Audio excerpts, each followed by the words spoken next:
자, 시청자 여러분 안녕하십니까? 추석 연휴 잘 보내고 계십니까? 추석 특집 컬처 팝 시간에는 연예인 블랙리스트의 진실, 그리고 거기에도 좀 억울한 사람이 있지 않겠습니까? 그래서 그런 부분 등을 좀 따져보고, 과연 이명박 정권이 블랙리스트를 해서 자신들의 인생이 한 10년이 날아가 버렸다, 국가 세금으로 죽이려고 했다, 자기들이 전부 TV 출연을 하지 못했고 영화도 못 찍었다, 이렇게 비판한 말들이 사실인지 좀 가려보도록 하겠습니다. 저는 이명박 대통령이나 박근혜 대통령 시대에 블랙리스트를 만드는 것은 잘못되었다고 봅니다. 그런데 대한민국의 현실은 연예인들이 특정 대선 후보나 정치인의 줄을 서서 배팅을 했을 때 정권이 바뀌게 되면 출연해서 이렇게 손해를 보는 일은 기본적으로 있었습니다. 과거에도 한 유명한 개그맨이 당시 보수 진영의 한 대선 후보에게 선거운동을 했다가 그 뒤로 출연이 정지되면서 사실상 방송에서 사라져버린 일도 있었습니다. 그렇기 때문에 과연 지금 문성근 씨가 블랙리스트 소송 준비 중이다 이러면서 오늘 보면 블랙리스트 고소를 했다라는 기사까지 나오고 있습니다. 지난 26일에 이명박 전 대통령을 향해서 배우 문성근, 방송인 김미하 등 5명이 문화연예계 블랙리스트 관련으로 검찰에 고소를 했다. 그리고 82명의 연예인 명단이 있다라고 이야기를 하고 있습니다. 그런데요, 최근에 그 중에는 일부 피해를 본 사람이 있을 수도 있고요. 저는 블랙리스트 같은 거는 잘하든 우든 어떤 정권이 집권하더라도 있어서는 안 된다고 보고 있는데요. 특히 저는 김민선이라는 이름을 가지고 있다가 김규리라고 개명을 했던 한 여배우에 주목합니다. 최근에 화제가 되었던 연예계 블랙리스트 관련 인물 중에서 문성근, 그 부친이 문익환이시고, 그 다음에 이 집안에는 대부분이 이 정치지향적인 부분이 있었죠. 그렇기 때문에 이 문성근 본인 스스로도 이 정당에서 출마도 하고 또 정당을 사실상 이끄는 배우 조직을 지휘하고 더 나아가서 정당의 대표 대행까지도 했던 인물이기 때문에 정치인이라서 이분이 피해를 봤다라고 하는 부분에는 저는 좀 인정하기가 어렵습니다. 이분은 이 사실은 야권이 된 기간 동안에는 정치에 더 집중을 했습니다. 그런데 이분이 출연에 피해를 받는가? 그건 또 그렇지 않을 수도 있는 시각이 있습니다. 김미화, 이 사람도 개그맨으로 출발을 해서 어느 순간에는 본인이 방송 앵커처럼 돼버렸는데요. 이 사람도 굉장히 정치적인 일을 많이 했습니다. 발언을요. 김재동, 말할 필요도 없는 사람이고요. 김여진, 거의 조연급 이하 배우였는데 어느 날 이 배우로서 역할보다는 정치적 발언으로서 더 유명해졌습니다. 자, 그리고 또 송강호, 봉준호 이야기도 나오는데 송강호와 봉준호가 과연 블랙리스트로 피해를 본 것이 있는가? 이런 부분을 좀 따져볼 건데요. 그 이전에 김규리라는 배우를 제가 좀 주목하고자 하는데, 얼마 전에 이 김규리, 원래 원명은 김민선이었습니다. MB 블랙리스트의 최대 피해자라고 이야기를 하면서 MB 시절 국가정보원의 눈밖에 났다. 그 이유는 2008년 광우병 당시 미니 홈피에 광우병에 감염된 쇠고기를 먹느니 청산가리를 먹는 것이 낫겠다라는 글을 게재했고요. 그 이후에도 사회적 이슈에 목소리를 좀 높였습니다. 그런데 당시 김민선의 발언을 두고 동의하지 않는 사람도 많이 있었어요. 좀 유명한 사회적 영향력이 있는 배우가 자극적인 발언으로 이렇게 선동을 하는 것이 아닌가. 그러면서 이 미국산 쇠고기 관련 업체들은 김민선을 상대로 손해배상 소송까지도 했습니다. 김민선이 재판에서 승소를 했지만은 이후에 이 김민선이 미국산 쇠고기만을 취급하는 체인점에 햄버거를 먹는 모습, 물론 본인은 그 발언 이전이라고 했지만은 이전이나 이후나 뭔 상관이 있습니까? 그러면 미국 본인 스스로도 미국산 햄버거 인앤아웃인가 유명한 데 가서 이렇게 햄버거를 먹는 모습을 보였으면 그런 말을 안 해야죠. 자, 그러자 논란이 커지니까 2009년에 김규리를 이렇게 개명을 했는데 그 전에 여고 괴담회에서 주연을 했던 김규리라는 원조 여배우가 있었습니다. 근데 이 사람이 얼마 전에 트위터에 글을 올렸는데요. 어느 날 낙타같이 생긴 아이가 내 모든 걸 가져가 버렸다라고도 했습니다. 자, 그 원조 김규리의 이야기를 들어보면요. 이 김규리라는 여배우도 처음에 주연을 맡으면서 시작을 해서 한때 상당히 잘 나갔습니다. 그런데 이 사람이 거의 방송이나 영화에서 사라지게 되는 어떤 시점이 이 지금 2008년 이후부터 사실상 활동이 뜸해져 버렸는데요. 자, 더 이상으로 보면 이런 이야기, 김규리의 이름을 이렇게 내건 트윗에서 그 사진도 김규리 사진이 들어가 있습니다. 어느 날 갑자기 낙타같이 생긴 아이가 내 모든 것을 가져갔다. 소중한 내 이름과 그동안 쌓아올린 여배우로서 좋은 이미지까지 이젠 포탈에서조차 나는 존재하지 않는다. 이런 글을 올렸습니다. 자, 보도에 따르면 김규리는 현재 SNS에 떠돌고 있는 내용은 모두 거짓이며 절대 자기가 작성한 것은 아니라고 부인을 하고 있는데요.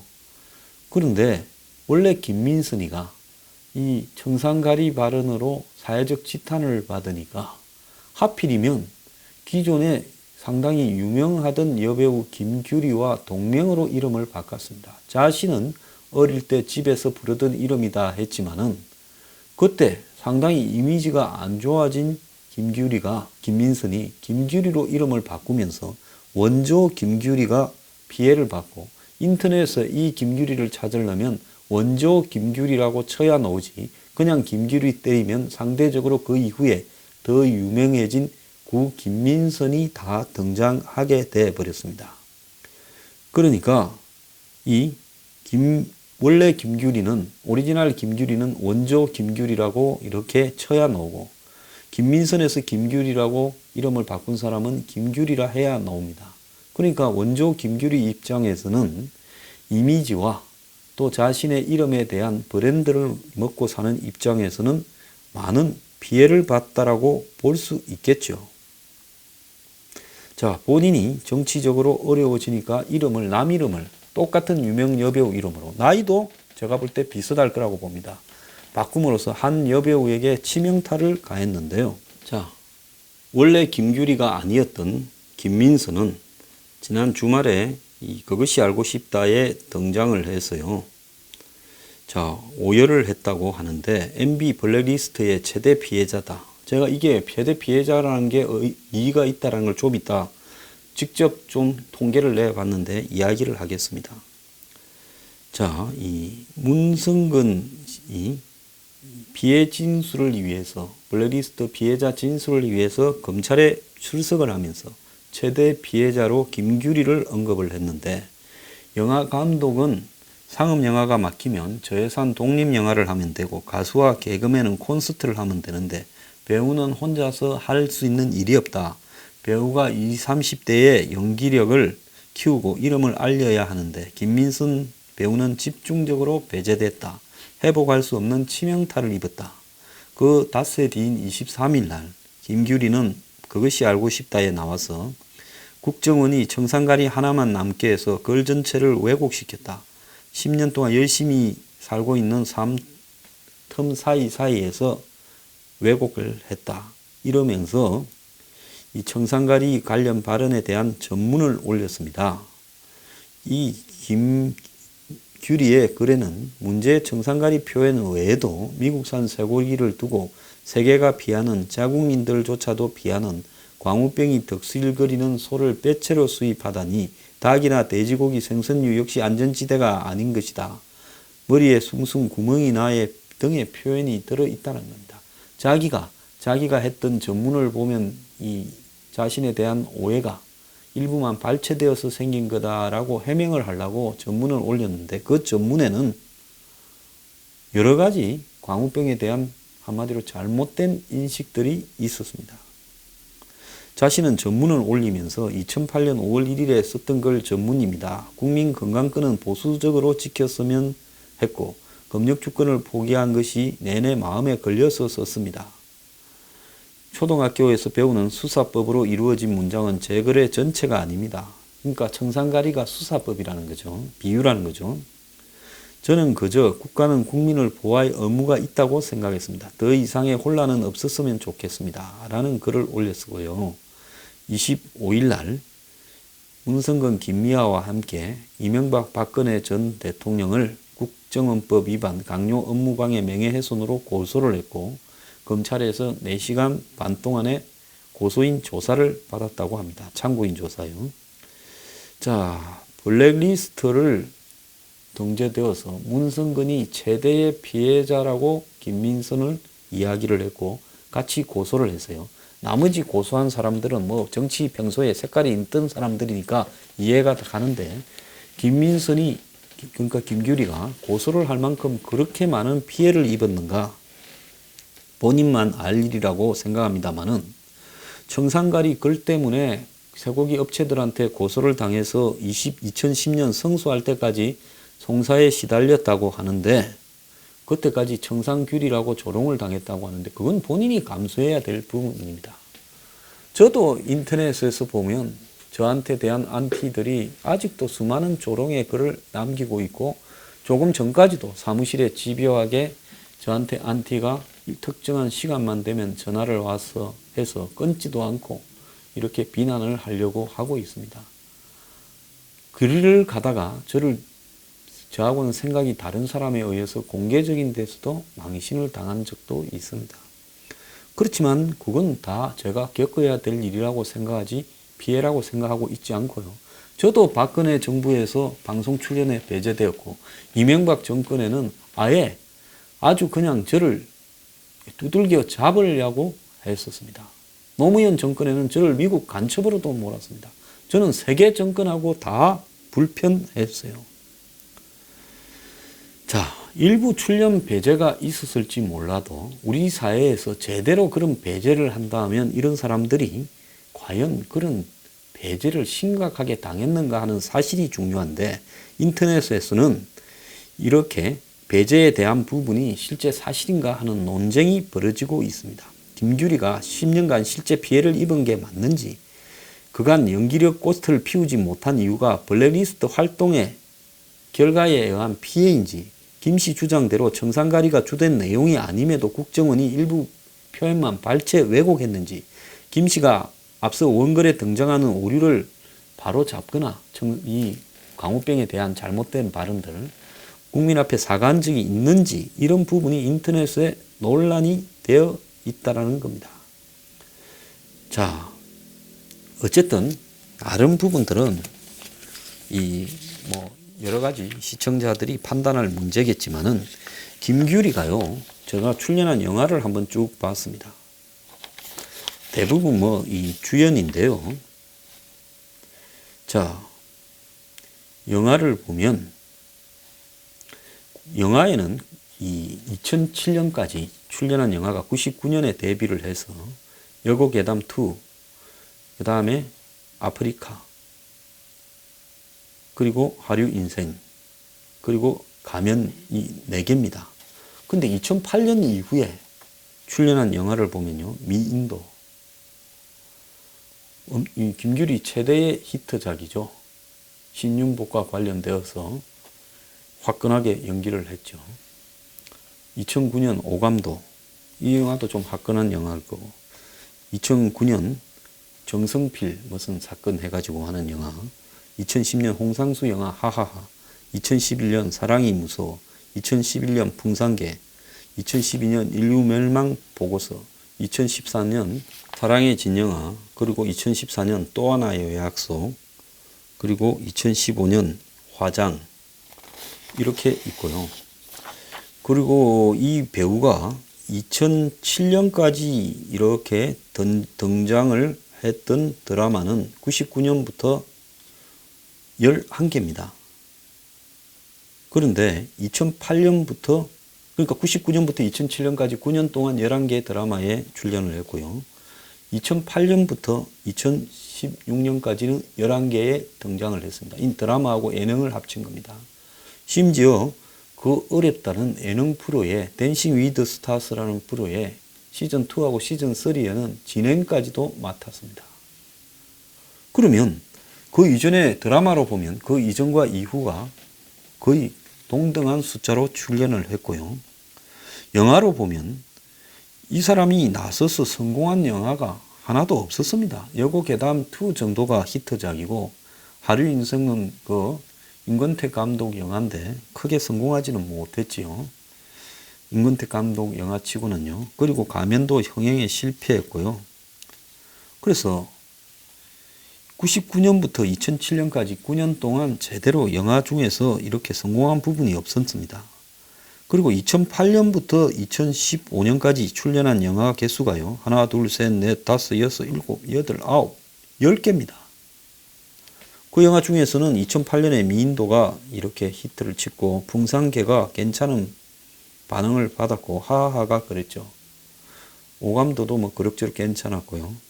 그래서 전체적으로 보면 이 김민선이라는 배우가 김규리가 영화계에서 주연을 맡을 만한 그런 연기력이나 매력이 있었는가로 봤을 때는 사실은 뭐 이쁘다. 그것 뭐 주관적인 거니까요. 어느 정도의 미모는 갖췄지만은 미모 갖춘 사람은 수없이 많은데 그 중에 극소수만이 성공을 하죠. 그런 부분으로 봤을 때 드라마나 예능이나 영화계의 활약은 2008년부터 2016년까지 적기는커녕 더 활발했습니다. 아니 영화를 갖다가 10편쯤 나온 사람이 9편입니까? 영화 10편이네. 10편쯤 나오는 사람이 1년에 한 편 이상씩은 찍었는데 9년 동안 블랙리스트에 있었다. 그 전에 영화 4편밖에 안 찍었어요. 9년 동안. 그 다음에 드라마나 예능도 그 이전하고 똑같은 숫자로 했습니다. 도대체 무엇에서 피해를 받는가? 좀 의문이고요. 수치로 보면 피해 본 게 없다라는 겁니다. 자, 문성근 배우도 지금 피해를 본 대명사처럼 되어 있는데요. 제가 한번 조사를 해봤습니다. 그래서 이 2008년부터 2016년까지 보면 주연이 10개, 조연이 12개고 그때는 9년이죠. 근데 89년부터 2007년까지 19년 동안의 영화 생활 동안 주연이 25개, 조연이 5개 정도입니다. 물론 수치에 오차가 조금은 있을 수 있겠는데요. 어쨌거나 대략으로 봤을 때 19년 동안 25개 주연했는데 9년 동안에 10개를 주연했고 그 다음에 조연을 19년 동안에 5개를 했는데 9년 동안에 12개를 했습니다. 한참 처음에 데뷔했을 때는 연극 배우 출신으로 신선해서 영화마다 나왔지만은 나이가 들어가면서 주연이 떨어지는 것은 모든 배우가 다 마찬가지입니다. 늙은 사람은 누가 주연으로 씁니까? 이쁜 사람 보러 가지요. 이분 인상이 그렇게 가히 좋은지 잘 모르겠습니다만은 그렇게 봤을 때 영화 나올 거 다 나오고 이 사이에 또 정치하러 다 갔습니다. 당 대표까지도 했습니다. 뭐 국민의 명령 무슨 100만 밀란 운동 이런 거 혼자서 명동에서 시위하면서 주도하지 않았습니까? 할 거 정치할 거 다 하면서도 이 정도 했다고 하면 전성기에 비해서 거의 다름없는 활동을 했다라는 겁니다. 자, 이번에 또 무슨 대표적으로 이 블랙리스트 피해자로 이렇게 비추어지는 김여진. 솔직히 이분은 그 얼굴이나 이런 부분으로 봤을 때 사람을 평가하는 것은 잘못이지만은 주연으로서의 비중은 애초부터 블랙리스트 이전부터 아니었습니다. 그렇지 않습니까? 그 연예계라는 게 얼굴 뜯어먹고 사는 동네인데 거기에서 봤을 때 이분이 주연급이었다라고 생각하는 사람은 별로 없을 겁니다. 자, 2007년까지요. 주연은 3번밖에 없었고 영화에서 조연이 16번이었는데 자, 2008년부터 2017년까지 주연이 9번, 조연이 11번입니다. 김여진은 이 영화에는 98년에 데뷔해서 2007년까지 8편을 갔던 것 같은데 이 처음 데뷔했을 때 처녀들의 저녁 식사 그리고 이 박하사탕 이 두 군데에서 주연이었고 그 이후로부터는 주연을 못했습니다. 그래서 조연이 6개 이렇게 나왔는데요. 2008년부터 2016년까지는 보면 이렇게 8편을 찍었는데 그 중에 주연이 이 3편 정도 있었던 걸로 나옵니다. 그리고 TV 출연도 뭐 그 이전이나 이후나 비슷하고요. 송강호를 놓고 이제 이야기를 하자면 송강호 같은 경우에는 이 2008년 이후에 그 이전보다도 훨씬 더 활발하게 주연을 맡아왔습니다. 2008년에 좋은 놈, 나쁜 놈, 이상한 놈, 2009년에 박쥐, 2010년에 어영제, 2011년에 푸른 소금, 2012년에 하울링, 2012년에 청출어람, 2013년에 설국열차, 2013년에 관상, 그리고 2013년에 변호인의 노무현 대통령으로 역할을 했다 해서 피해를 봤다지만 2014년에 사도, 2016년에 밀정, 그리고 사실 택시 운전사도 그때 찍고 있었고 아직 개봉은 안 했지만 제5열이라는 영화도 지금 찍어놓고 대기를 하고 있습니다. 자, 그러기 때문에 과연 무슨 캐스팅에 그런 큰 불이익을 받았는가? 전 좀 의문이고요. 봉준호 감독 같은 경우에는 원래 영화를 많이 만들던 사람이 아니었습니다. 자, 보면 봉준호 감독이 무슨 뭐 제작인이 특별 출연인이 이런 거 빼고요. 2000년에 플랜더스의 개로 이 데뷔를 해서 2003년에 살인의 추억으로 주류 감독이 되었고 2006년에 괴물이라는 영화를 찍었을 뿐이고 그 다음에 2009년에 마들을 찍었고요. 2013년에 설국열차를 찍었고 2017년에 옥자를 찍었습니다. 그래서 봉준호 감독이 2000년에 데뷔해서 2007년 노무현 정권까지 3편, 그 이후에 이명박 박근혜 정권까지 3편. 그래서 이 사람은 많은 작품을 하는 다작이 아니라 과작에 가까운 감독인데 자기 찍을 거는 그대로 다 찍었고 오히려 설국열차 옥자부터는 해외로 진출해서 해외 자본을 가지고 설국열차를 외국 이 배우들을 출연시켜서 찍었고 옥자 같은 경우에는 넷플릭스입니까? 거기에 자본으로 찍어서 극장 개봉을 이렇게 하지 않고 바로 인터넷으로 풀어서 지금 극장 체인점들의 저항을 불러일으키기도 했습니다. 그래서 할 거 다 하면서 블랙리스트의 피해자다라고 이야기하는 거, 그래서 마치 출연이나 자신의 이 생업에 지장을 받았던 것처럼 이야기하는 것은 매우 명확한 증거를 갖다 대면서 어떤 불이익을 받았는지를 이렇게 통계적이고 산술적이고 입증적으로 이야기를 해야 된다는 겁니다. 세상에서 가장 출연 정지를 많이 받은 사람은 저입니다. 저는 박근혜 정권 직전에 이명박 정권 말기에 이렇게 종편에 출연을 해서 지금까지 상당히 많이 나갔었는데요. 출연하자 말자부터 이 방송 저 방송국에 출연 정지를 2주부터 시작해서 몇 달까지를 수십 차례 받았고 지금은 제가 나가는 방송국이 사실상 한 군데 정도밖에 안 되죠. 저 지방 방송국에 일주일에 한 번씩 나가는 거 말고는요. 그리고 저는 아예 방송국에서 저를 내놓고 출연 금지시킨다라고 뒤집어 세우기도 했지만은 그런 일도 겪어서 오죽했으면 방송국 앞에 가서 직접 100여 명을 모아놓고 집회를 했겠습니까? 방송 출연 안 할 생각하고 했고 공중파에 한번 갔다가 100분 토론인데 18분이 지나도록 저한테 차례를 안 주길래 저 앞에까지 왔다가 또 돌아가더라고요. 저한테 안 시키고요.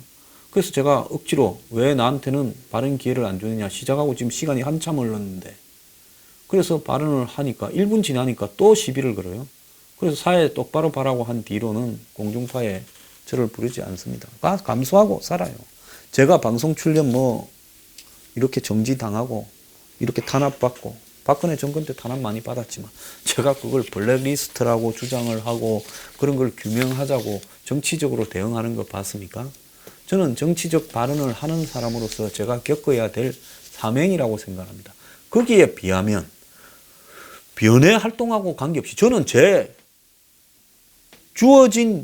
싸워라고 주어진 일종의 이 권투 선수 같은 거라고 봅니다. 저는 제 패널이요.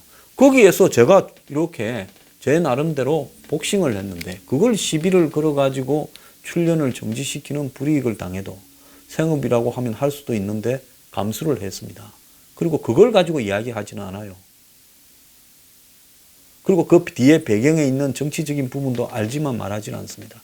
그런데 이 연예인들은 연예 활동에 의한 걸로 불이익을 받은 게 아니라 하지 않아도 될 부분에서 공연히 자신의 이름을 이용해서 정치적으로 이렇게 폴리테이너 역할을 적극적으로 하다가 거기에 의해서 불이익을 받았다라고 주장을 하는데 실제 내용을 따져보면 얼마만큼의 불이익을 당했냐라는 것이 증명이 잘 안 된다는 겁니다. 아예 출연을 정지당한다든지 출연하는 데마다 따라다니면서 이 사람 세우지 마라. 저 같은 경우는 그런 경우를 많이 당했어요. 전화해서 황장수는 출연시키지 마라 빼라고. 어떤 날은 제가 방송을 하고 있는데 방송국의 고위층이 저한테 출연 못하게 됐다라고 전화를 빨리빨리 하는 일도 있었습니다. 얼마나 다급했으면 저거 방송에 나갔는데 방송 내용을 듣고 우병우 때문이었어요. 전화를 곧바로 해가지고 황장수 출연시키지 마라. 이런 일까지도 겪으면서도요. 그냥 하고 있습니다. 자, 저는 이런 일에 대해서 그때그때 다 이야기를 했습니다. 이런 식으로 정치적인 장난을 치지 말라고 했고 어느 날은 제가 방송을 마치고 나오니까 청와대 전화가 왔어요. 그 발언 하지 말라고. 그래서 제가 다음에는 가서 다음날 그 발언 하지 말라고 전화 왔다라는 이야기까지도 공개해서 그 방송국에서도 배제되기 시작했고 여러 방송국에서 저를 이렇게 거부하기 시작했습니다. 방송국마다 황장수 출연시키지 말라고 공작이 들어가서 책이 한 권씩 로펌 명의로 돌아다니기도 했습니다. 이런 부분을 겪으면서도요. 저는 그런 배경을 까발리고 뭐라고 하지 않습니다. 다만 방송 출연을 가지고 저를 포함해서 누구든 이런 식으로 장난을 쳐서는 안 된다는 주장을 그때 현장에서도 했고 지금도 하고 방송국 앞에서도 그때 데모도 했습니다. 자, 그때는 가만히 있다가 이제 세월이 좋아져서 자기들 세상이 오니까 울면서 피해를 봤다. 블랙리스트다. 내 10년이 날아갔다는데 그 10년 동안에 출연할 거 다 하고 있었구만요. 자, 사람이 억울하다고 주장을 할 때는 정말로 억울할 만해야 되는데 별로 그러지도 못한 사람들이 진짜 억울한 사람이 여기 있는데 그때는 저항하지도 못한 사람이 저는 이명박 정권 때도 박근혜 정부 때도 노무현 정권 때도 할 말을 다 했던 사람입니다. 그 당시에 제가 당할 때요. 이제 와가지고 세상이 좋아졌다고 저렇게 떠들고 고소하고 블랙리스트는 잘못된 것이지만 거기에 피해자라고 자처하는 사람도 아름다워 보이지는 않습니다. 자, 추석 연휴에 연예계 이야기를 한다고 했는데 그것도 또 제가 하니까 좀 우울한 이야기가 됐네요. 자, 편안한 추석 연휴 보내시기 바랍니다. 감사합니다.